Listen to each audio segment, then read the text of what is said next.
সব জিম্মির মুক্তি, হামাস শাসনের অবসান এবং অবরুদ্ধ গাজা তেল আবিবের জন্য আর হুমকি নয়।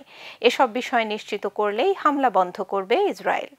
তা না হলে হামলা অব্যাহত থাকবে, এমন হুঁশিয়ারি দিয়েছেন বেনিয়ামিন নেতানিয়াহু। গাজা যুদ্ধের 2 বছর পূর্তিতে এক বিবৃতি দিয়ে এই হুঁশিয়ারি দেন তিনি।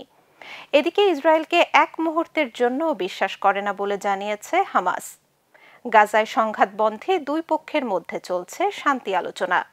ডোনাল্ড ট্রাম্প জানিয়েছেন উভয় পক্ষই যুদ্ধবিরতি চুক্তির খুব কাছাকাছি রয়েছে।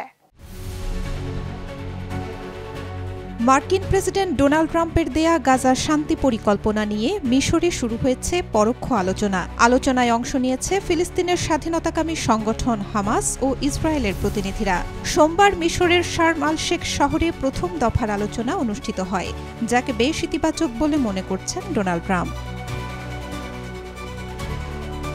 মঙ্গলবার দ্বিতীয় দিনের আলোচনায় যুদ্ধের অবসান ও গাজা থেকে ইসরায়েলি সেনাদের সম্পূর্ণভাবে প্রত্যাহারের নিশ্চয়তা চেয়েছে ফিলিস্তিনি স্বাধীনতাকামী সংগঠনটি। এই বিষয়ে আন্তর্জাতিক নিশ্চয়তা দেওয়ারও আহ্বান জানিয়েছে তারা।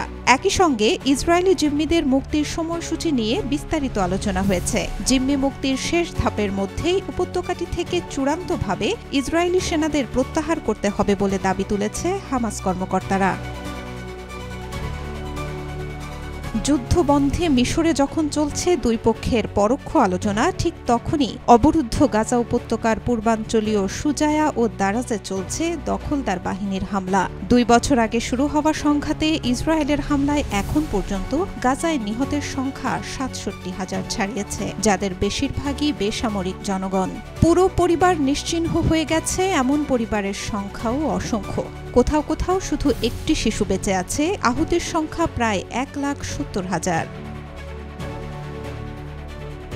এদিকে সব জিম্মির মুক্তি, হামাস শাসনের অবসান এবং অবরুদ্ধ গাজা তেল আবিবের জন্য হুমকি নয়, এমন বিষয় নিশ্চিত না করলে হামলা অব্যাহত রাখার হুঁশিয়ারি দিয়েছে ইসরায়েলের প্রধানমন্ত্রী নেতানিয়াহু।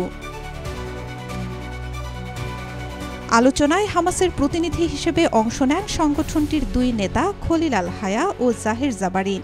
এই 2 নেতা সেপ্টেম্বরে কাতারের দোহায় ইসরায়েলের হামলা থেকে বেঁচে যান। ওই হামলায় নিহত হন 5 জন। যুক্তরাষ্ট্রের প্রতিনিধি হিসেবে ছিলেন বিশেষ দূত স্টিভ উইটকফ এবং ট্রাম্পের জামাতা Jared Kushner. Desk report, B news 24।